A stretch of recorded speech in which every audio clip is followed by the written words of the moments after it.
Asha ji album से ही ज़ाहिर होता है मौज, आशा एंड फ्रेंड्स। तो ये किस तरीके की मौज है, किस तरीके का एल्बम है, किस तरीके के गाने हैं, तो हमारी ऑडियंस को ज़रा बताइए। मौज, मस्ती, मज़ा, सब चीज़ है इसमें। और पहली बात तो ये है कि इसमें कोई प्लेबैक सिंगर नहीं है सिवाय मेरे। मैं एक ही प्लेबैक सिंगर इसमें हूँ और बाकी सब एक्टर एक्ट्रेसेस और ना जाने कौन हो सकता है, प्रोड्यूसर हो, डायरेक्टर हो कोई भी हो सकता है। जो भी गा सकता है उसको मैं गाऊंगी। मैं नहीं गाऊंगी, गवाएंगे समीर टंडन साहब, लेकिन इसका जो इंस्पिरेशन है वो मैं हूँ, क्योंकि ये चीज़ उनके दिमाग में मैंने डाली कि हम क्यों ना हम पहले संजय दत्त जी से गाना गाएं। तो उन्हें कहा ऐसा हो सकता है, हो सकता है, चलो हम ढूंढते हैं। तो तलाश शुरू हो गई और संजू साहब ने मुझे फ़ोन किया, दत्त साहब, मैंने कहा, उन्होंने कहा आशीष जी मैम क्या है काम आपका, पूछा। उनको लगा ऐसे ही फ़ोन किया है मैंने, क्या बात है वो समझ नहीं आया। तो मैंने उनसे कहा कि आप मेरे साथ गाना गाइए। क्या कह रही हैं मैम, मैं तो गाता ही नहीं हूँ। मैंने कहा नहीं आप गाते हैं, मुझे पता है, मैं फ़िल्म देखती हूँ तो मेरा एक दिल कहता है कि आप गाते हैं। तो लगा अच्छा आप कहते हैं तो मैम मुझे करना पड़ेगा। इसी तरह गाने का शुरू हुआ सिलसिला। मैंने कहा जी समीर साहब आपके घर पे आएंगे, आप गाना सुन लीजिए। इसी तरह ब्रेटली का इन्होंने पता नहीं कैसे उसको पकड़ा समीर साहब ने, और उसने बहुत अच्छा गाना गाया। वो है सिंगर ही है और म्यूजिशियन ही है, तो इसलिए कोई तकलीफ़ नहीं उसके साथ कि क्या करेगा क्या नहीं करेगा। उसने हाथ में गिटार उठाया तो उसको मालूम है उसको क्या गाना है। लेकिन उसके साथ हिंदी को जोड़ना बड़ा मुश्किल था, क्योंकि वो इंग्लिश गा रहा है और उसके साथ उसी सुरों में हिंदी ले जाना है। वहाँ लिखने वाला भी कोई नहीं था, क्योंकि इसका रिकॉर्डिंग इन्होंने कौन सी सिटी, चंडीगढ़ में किया। चंडीगढ़ में वो खेल रहे थे क्रिकेटर, मतलब उनकी मैच चल रही थी और कोई थोड़ा वक्त होगा, उस दरमियान में उन्होंने वो गाना किया। तो अब हिंदी लिखेगा कौन, तो समीर साहब ने खुद ही हिंदी लिखा गाना गाना भी लिख लिया, गाना बना भी लिया और बहुत अच्छा गाना बन गया।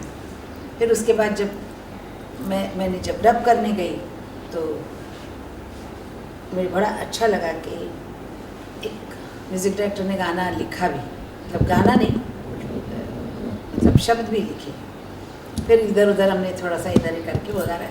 तो ऐसा हो गया है कि जैसे घर होता है और घर में कैसे काम होता है अपना, इसी तरह हमारा म्यूज़िक रूम हो गया है, म्यूज़िक थिएटर हो गया है। हम लोग मिलजुल के बहुत प्यार से मतलब काम होता है। अगर मैं कोई बोलूँ कि बदल दीजिए इसको तो वो चेंज कर देते हैं। ऐसा नहीं कि मैंने बनाया वही गाना पड़ेगा, ऐसा कुछ नहीं। तो मज़ा आता है काम करने का।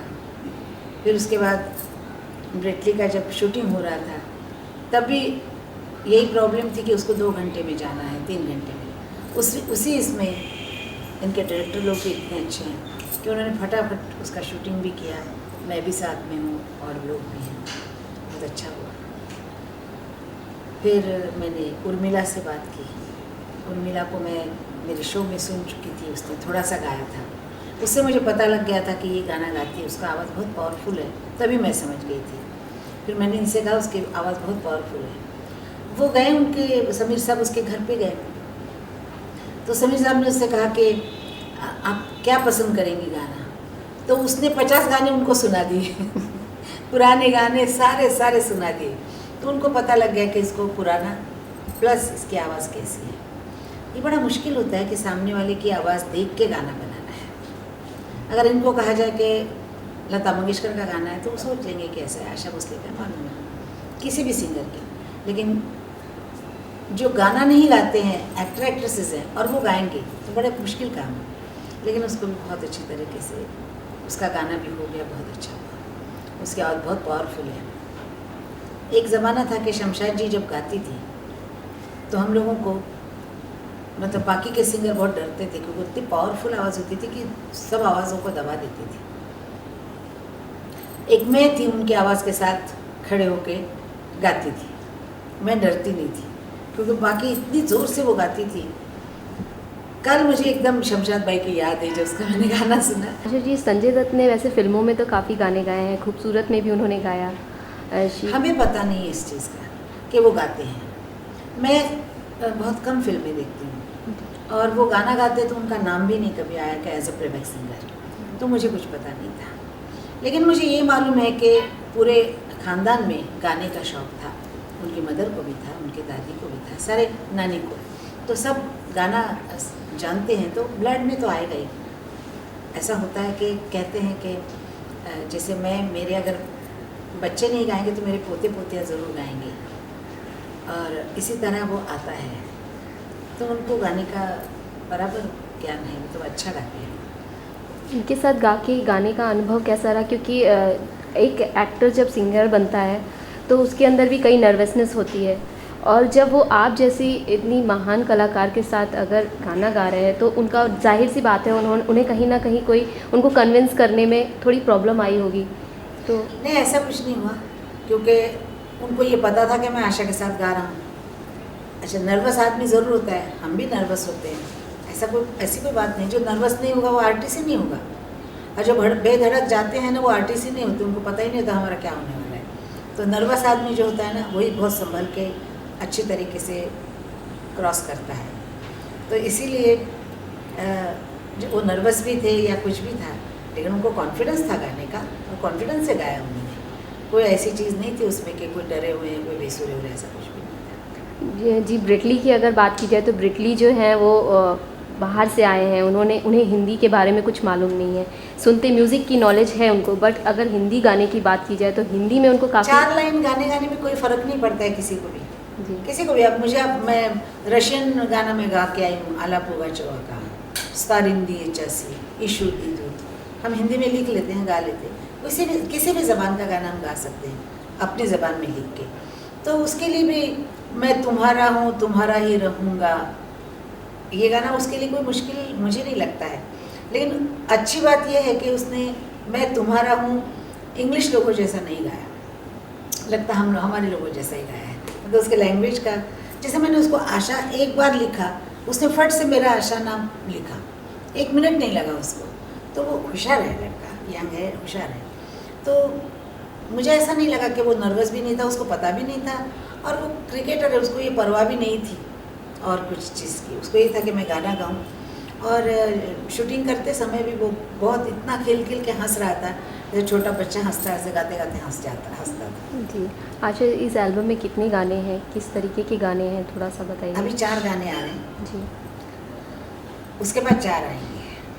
अब मैं उनका नाम भी नहीं बता सकती, स्टाइल भी नहीं बता सकती, लेकिन मुझे इतना पता है कि डिफरेंट स्टाइल के गाने होंगे। बहुत सैड गाना नहीं होगा शायद, लेकिन अच्छे गाने होंगे, मतलब अच्छे सोच वाले, अच्छी ट्यूनिंग होंगी, लिखा हुआ अच्छा होगा।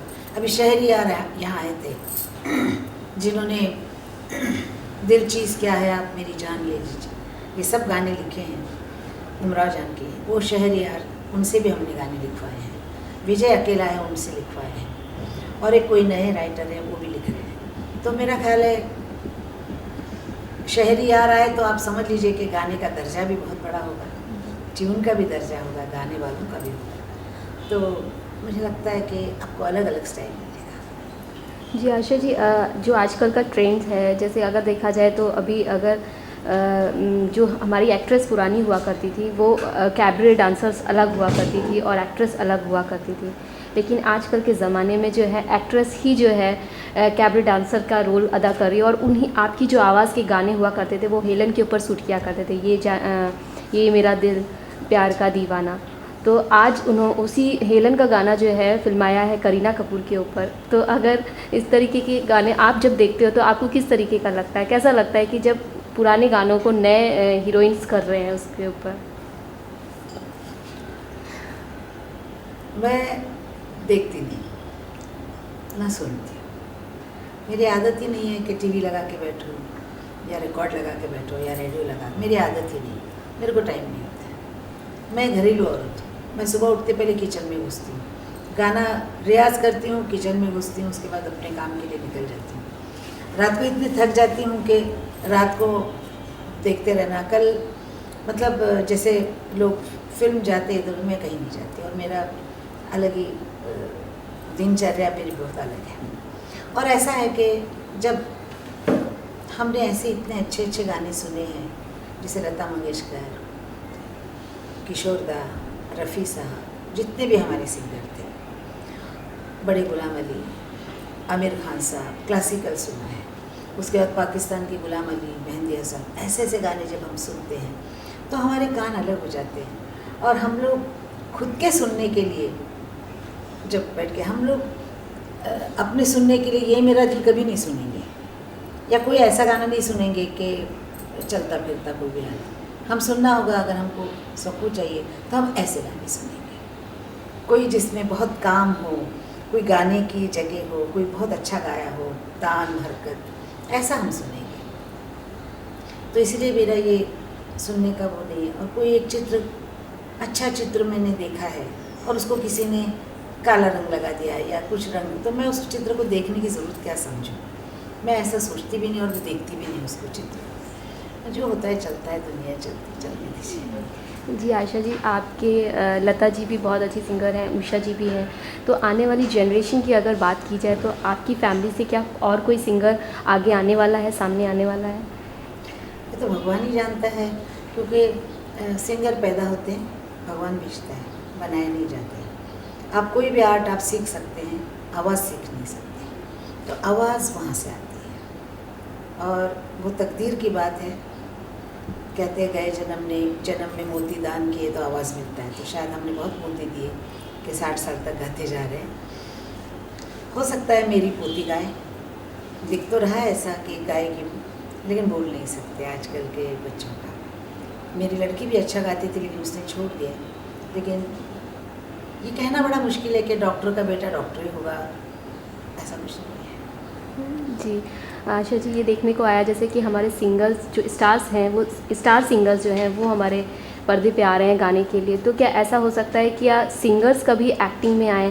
जैसे कभी आपने कभी ये सोचा है कि जीवन में कभी आप एक्टिंग में भी आप अपने आप को कभी प्रूव करना चाहोगे? क्योंकि अगर देखा जाए तो ये कला है, जब आर्टिस्ट सिंगर बन सकता है तो सिंगर भी एक एक्टर बन सकता है। तो कभी आपके मन में कभी ऐसा ख्याल आया है?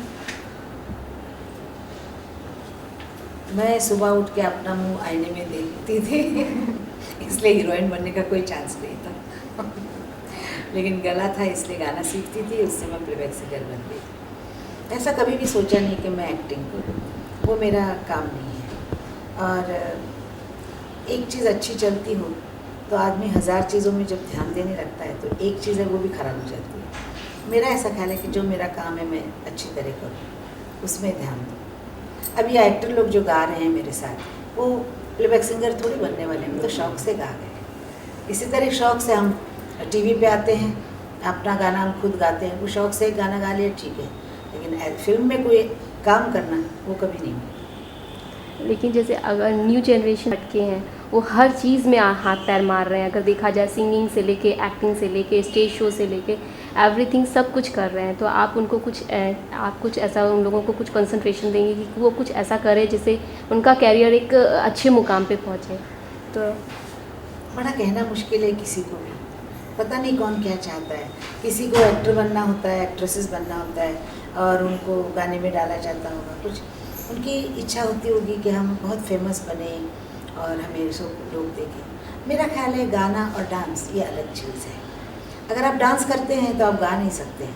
हाँ, अनलेस कि आप रिकॉर्ड लगा के माइम करके डांस करें, जैसे फॉरेन में होता है, कभी यहाँ पर भी होता है, तो वो पब्लिक के साथ चीटिंग होती है। अगर कोई डांस करके गाए, ये मुमकिन नहीं है। तो गाने वाले को गाना ही गाना चाहिए। एक आध दूसरे एक्शन करना डांस नहीं होता है। डांस वो होता है जो पैरों के ऊपर नाचा जाता है। तो डांस अलग है, गाना अलग है और एक्टिंग अलग है, हर चीज़ अलग अलग है। जो लोग गाना गा रहे हैं उनको गाने में ध्यान देना चाहिए, जो डांस करते हैं उनको डांस में, जो एक्टर बनना चाहते हैं एक्टिंग में उनको ध्यान देना चाहिए। हर चीज़ में अगर हाथ मारेंगे तो कोई भी चीज़ हाथ नहीं आएगी। जी आशा जी, आपके इस एल्बम में और किस तरीके के लोग और पार्ट करने वाले हैं? कौन से स्टार और पार्ट करने वाले हमने हैं? सीक्रेट रखा है ताकि दोबारा आप फिर आए हमसे बातें करें। ऐसा सीक्रेट है ये कि आपको आना ही पड़ेगा। और मैं जो गाने वाले हैं उनका नाम नहीं बताते हुए अगर मैं कॉन्टेस्ट रखूँगी तो सब हार जाएंगे, सब हार जाएंगे, कोई बता ही नहीं सकेगा कि कौन गाने वाले हैं। अच्छा, आपके जो हमारे म्यूज़िक डायरेक्टर हैं समीर जी, उनके बारे में आप क्या कहेंगे? उन्होंने किस तरीके कौन से म्यूज़िक डायरेक्टर? समीर टंडन, हाँ, उनके बारे में आप क्या कहेंगे? जब कब से मैं उनके लिए बोल रही थी थोड़ा कि सा और स्पेशल उनके लिए आप क्या कहेंगे?